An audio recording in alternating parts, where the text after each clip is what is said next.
আসসালামু আলাইকুম রহমতুল্লাহ। কুর্মিটোলা জেনারেল হাসপাতাল, পদ অবিসহায়ক, 16 জানুয়ারি 2026 লিখিত পরীক্ষা হয়েছে। গণিত অংশটুকুর সমাধান দেখি। প্রথম প্রশ্নটা ইম্পর্টেন্ট একটা প্রশ্ন।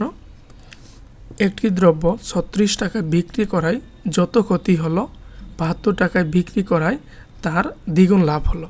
আমরা দেখি যে দ্রব্যটা যখন এই যে 36 টাকায় বিক্রি করায় ক্ষতি হলো, এর মানে কি এই যে বিক্রয় মূল্য ক্রয় মূল্যের চেয়ে কি কম। এর জন্য আমরা কিন্তু লিখে রেখেছি ধরি দ্রব্যটির ক্রয় মূল্য সমান x টাকা।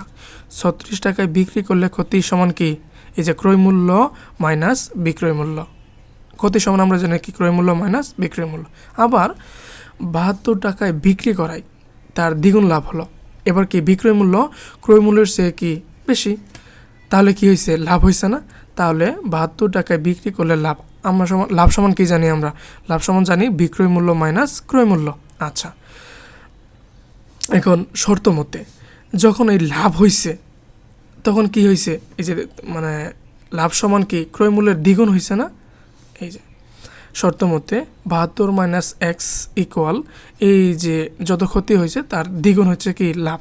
এখান থেকে এক্স এর মান পাওয়া যাবে হলো 48 টাকা, অর্থাৎ এক সমান কি ক্রয় মূল্য 48 টাকা। এখন আমরা দেখি যে এখানে মান বসায়ে ক্ষতি সমান কি 48 মাইনাস 36 সমান 12 টাকা, লাভ সমান কি 72 থেকে 48 বাদ দিলে পাওয়া যাবে 24 টাকা।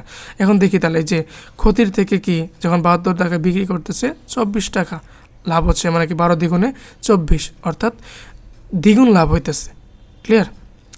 এই প্রশ্নটা এমসিকিউতে আসে এবং লিখিততে প্রায় আসে। পরের প্রশ্নটা দেখি। একটি আয়তক্ষেত্রের দৈর্ঘ্য প্রস্থের দ্বিগুণ, এর ক্ষেত্রফল 512 বর্গমিটার হলে পরিসীমা কত। প্রস্থ ধরে নিলাম, দৈর্ঘ্য হবে, প্রস্থ ধরে নিই x মিটার, দৈর্ঘ্য হবে 2x মিটার, ক্ষেত্রফল হচ্ছে 2x বর্গমিটার। এইখান থেকে x পাওয়া যাবে 16 মিটার। আমাদের প্রশ্ন চাইছে পরিসীমা, তাহলে দৈর্ঘ্য বের করে নিলাম 36 মিটার, 16 মিটার, দৈর্ঘ্য বের করে নিলাম 32 মিটার। পরিসীমা সমান 2 ইন্টু দৈর্ঘ্য প্লাস প্রস্থ, যেটা পরিসীমা বের হবে 96 মিটার। এককটা হচ্ছে মিটার। আচ্ছা, পরের প্রশ্ন। 2x প্লাস 2/x ইকুয়াল 3 হলে x স্কোয়ার প্লাস 1/x স্কোয়ারের মান কত। তাহলে এখানে 2 কমন নিলে পাওয়া যাবে x প্লাস 1/x ইকুয়াল 3। 2 ডান পাশে নিয়ে আসলে হবে, যেহেতু গুণ অবস্থায় আছে 3/2, মান বসাইলে পাওয়া যাবে 1/4। ঠিক আছে, ধন্যবাদ সবাইকে।